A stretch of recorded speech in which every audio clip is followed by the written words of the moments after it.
Hi and welcome to another episode of Hereford FC here on Vanilla FM, and today we're going to just catch up with what has been going on so far. So I'm actually in the middle of a final transfer, I wouldn't call it frenzy, but yeah, I've put a lot of offers out. So we've been doing really well in the league, and I've made it quite a bit of money from gate receipts actually, which meant I could ask the board for more transfer budget and more wage budget. I think the reason I've had this, so if you look at club actually, it's because there's a little bit of a bug where it seems to give us more gate receipts than usual.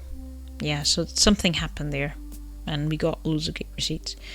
And if you look at this, and if we look at... yeah, it's not working at the moment. I still don't like the screen. There we go. Last month we had a huge spike.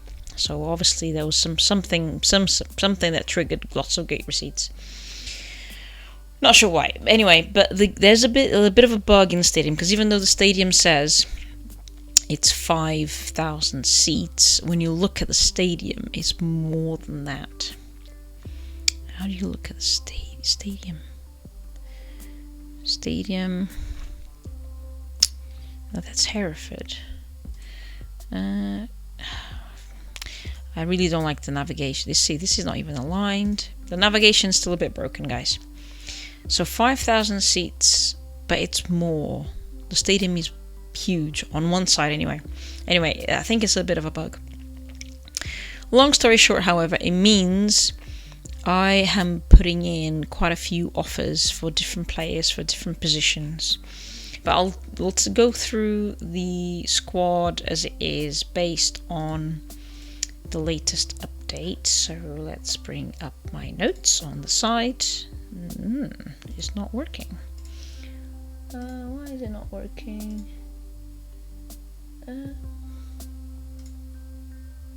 There we go. Okay, so got the notes there on the side. So the only change from last time is that we have completed a short-term loan for this guy. So he's now on a 3 months loan. Basically, we're surviving on 3 months loans because we can't really have any more long-term loans at the club. So we have this guy for 3 months. Should be enough to take us through the end of the season. And he's very, very, very good. So he's been sort of in and around the first team on that central defender position. We also have made quite a few offers for quite a few players. Down here you can see, and I've got quite a few that I don't quite have the money right now to even investigate. So let's take a look at some of those recruits. Whether or not they'll get accepted, I don't know, but let's have a look at it. So the first one up here is Miles. He's going to be on the wing, on the right wing, 19-year-old. So I'm kind of going for young players that I think I can develop who have the physical attributes.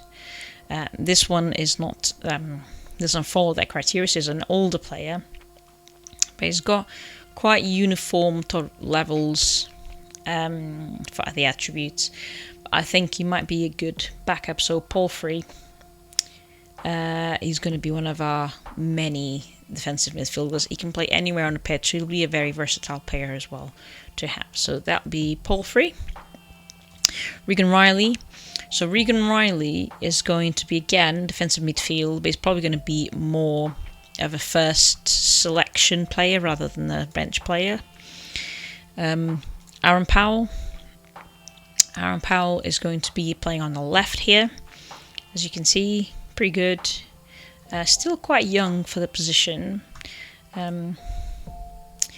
Got Godfrey Bokey, and he's going to be one of our central defenders.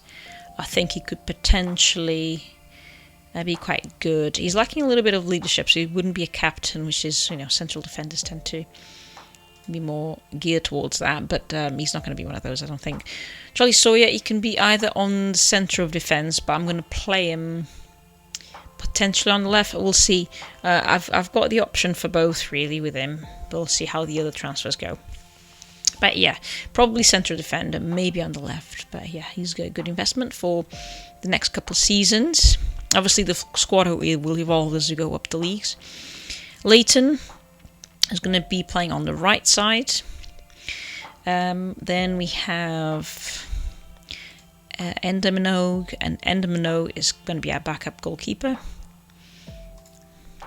And then we have Phil Gannon, a player with more experience. He's going to be playing in the midfield. Again, we're bringing that experience with him. And then finally, we're also pursuing a permanent contract with Darren. Now, when he was with us before, he didn't have many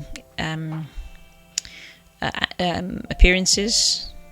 But I think, because he's young, I think he will develop quite well. So, even though we didn't, we're able to keep a loan with him, because he's obviously from Ireland and their contracts run out halfway through the year. Or actually, at the end of the year. So now that the loan is finished, we can think about playing him on a more permanent basis.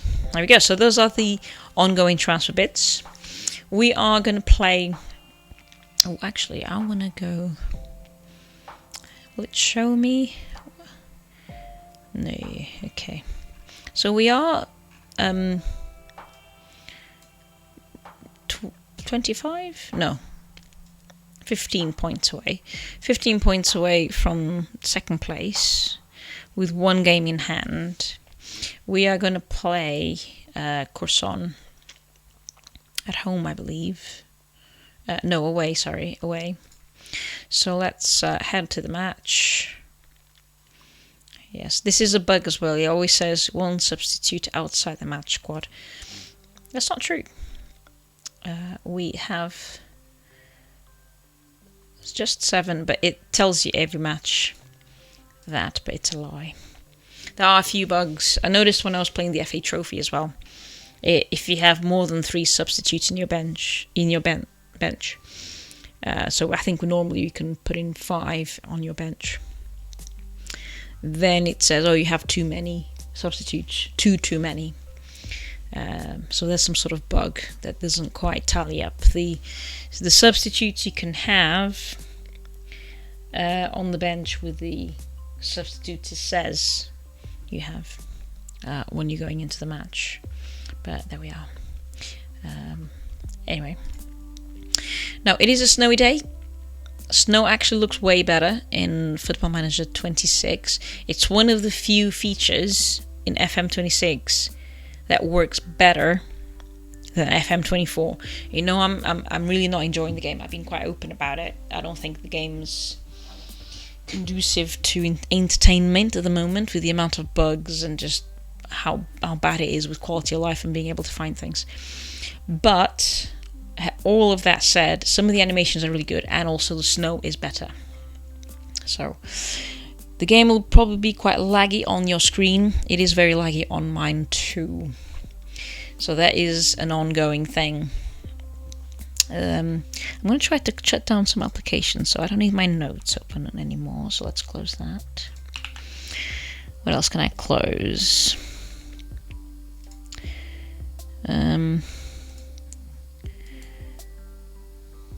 Quit.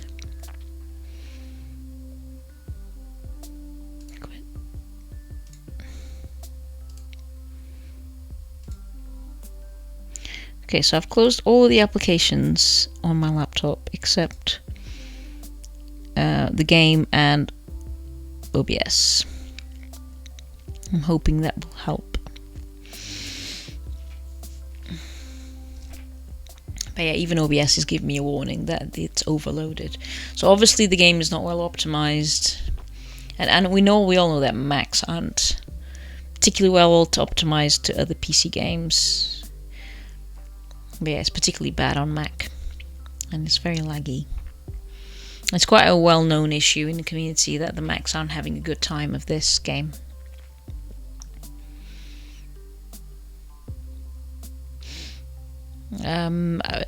I tried to get to the bottom of the crowd issue the way the crowd continues to animate, but also not only that, they don't have faces, they just have blobs and arms that are blobs, and they're just big blobs really.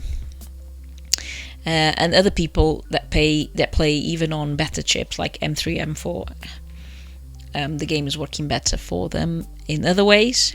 For example, all of this loads quicker, but the crowd are still just geometric shapes rather than fully texturized. Right, so we're going to bring Osborne in. And how many subs do I have? I can bring Kwanzaa, and Preston. And we can go to the second half, and then we'll worry about the rest in a bit.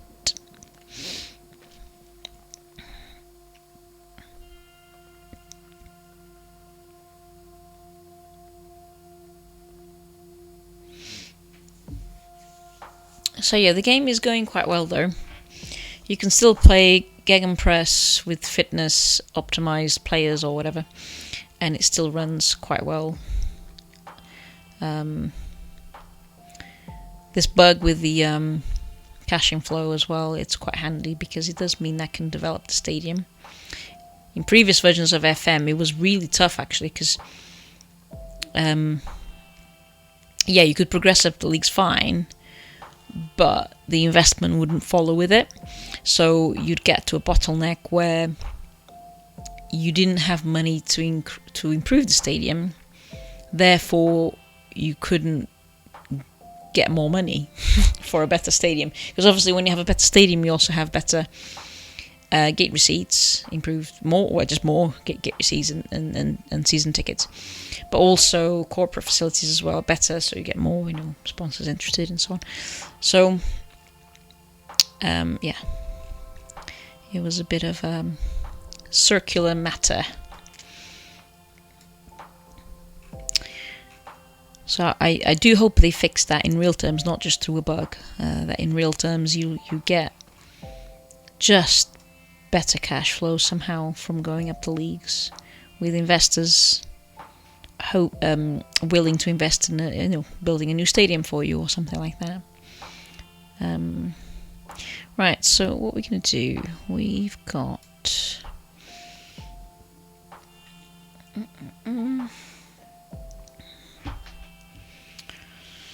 suppose what we could do is get Skinner swapped with Kwanzaa and then get Richards to come in here. There we go. And there we go. I do like the new camera angles as well. This is another bug here, the number being so big that it overlaps with the shirt name. That happens when, I think what's happening here really is when you set your UI text to be large or larger, it also scales up the shirt numbers in the match engine. So yeah. Ooh.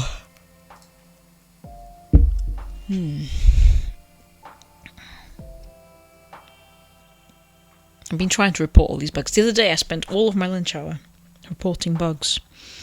So it's very tedious. But I think it's worth doing because I think they are getting to the bottom of some of these bugs. They haven't done a release in a while though. They did that just after the full game came out, but not sure how often they will do releases. But I do hope they're getting to the bottom of some of these bugs because some of them are they just make the game so they detract from the fun of the game, and I think that's not what they want. They say they pride themselves in giving good value for money and all that, and a fun game to play. So I really do hope they get to the bottom of some of these in the next month or so, and then they can focus on the next year's game. Because also I